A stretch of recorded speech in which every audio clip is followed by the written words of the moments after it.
বিবাহিত ভাইয়াদের বলছি, যদি আপনার স্ত্রীকে বিরক্ত লাগে তাহলে এর শেষ পরিণতি সম্পর্কে আপনি একটু ভেবে দেখবেন।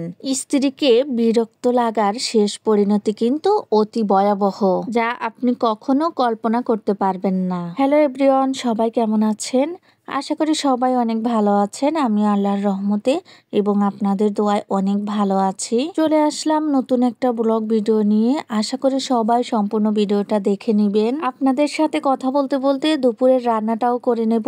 আর আজকে দুপুরবেলার জন্য রান্নায় ছিল ইলিশ মাছ ভাজি, চিংড়ি মাছ একটু পেঁয়াজ দিয়ে ভুনা, তারপরে সাথে ছিল ডাল ভর্তা, অর্থাৎ মসুরের ডাল আমি একটু ভর্তা বানিয়েছিলাম। তো যাই হোক, প্রথমে আমি কিন্তু ইলিশ মাছের পিসগুলো খুব ভালোভাবে ভেজে নিয়েছি। ইলিশ মাছগুলো ভাজা হয়ে গেলে আমি এখন চিংড়ি মাছ একটু পেঁয়াজ দিয়ে ভুনা করে নেব। চিংড়ি মাছ ভুনা করার জন্য আমি একটু পরিমাণ মতো তেল দিয়েছি, তাতে বেশ কিছু পেঁয়াজ কষি দিয়েছি, কাঁচা মরিচ, আরও পরিমাণ মতো মশলা দিব। আগে থেকেই আমি একটা মশলার পেস্ট বানিয়ে রেখে দিয়েছিলাম, তো সেই পেস্টটা কিন্তু আমি দিয়ে দিলাম। যাই হোক, এখন একটু মশলা ভালোভাবে কষিয়ে নেব।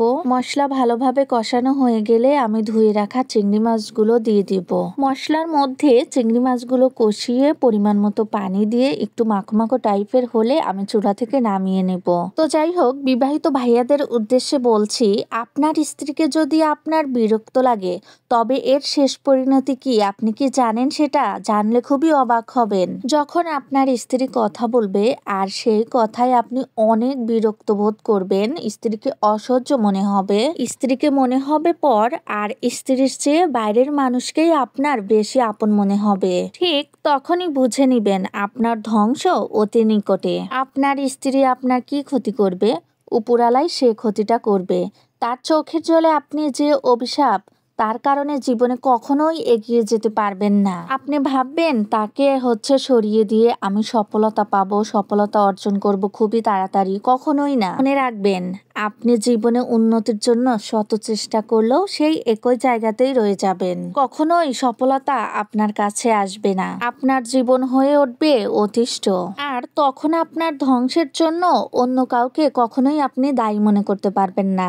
আপনার ধ্বংসের জন্য আপনি নিজেই দায়ী থাকবেন। তাই বিবাহিত ভাইয়াদের বলছি, স্ত্রীকে ভালোবাসুন, সম্মান করুন, তার কথার গুরুত্ব দিন। দেখবেন জীবন অনেক সুন্দর হয়ে উঠবে।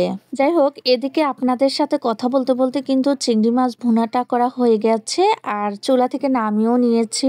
এ পাশে এখন একটু মসুরের ডাল ভর্তা করে নেব। অফ ক্যামেরায় মসুরের ডাল আমি সেদ্ধ করে রেখে দিয়েছিলাম। মসুরের ডাল ভর্তা কেউ কাঁচা মরিচ দিয়ে করে থাকে, কেউ শুকনো মরিচ দিয়ে করে থাকে। আমি দুভাবেই ভর্তা করে থাকি, তো আজকে শুকনো মরিচ দিয়ে ভর্তা বানিয়ে নিলাম। কেমন হয়েছে বন্ধুরা অবশ্যই জানাবেন। আজকের ভিডিওটা এ পর্যন্তই। সবাই ভালো থাকবেন। আল্লাহ হাফিজ।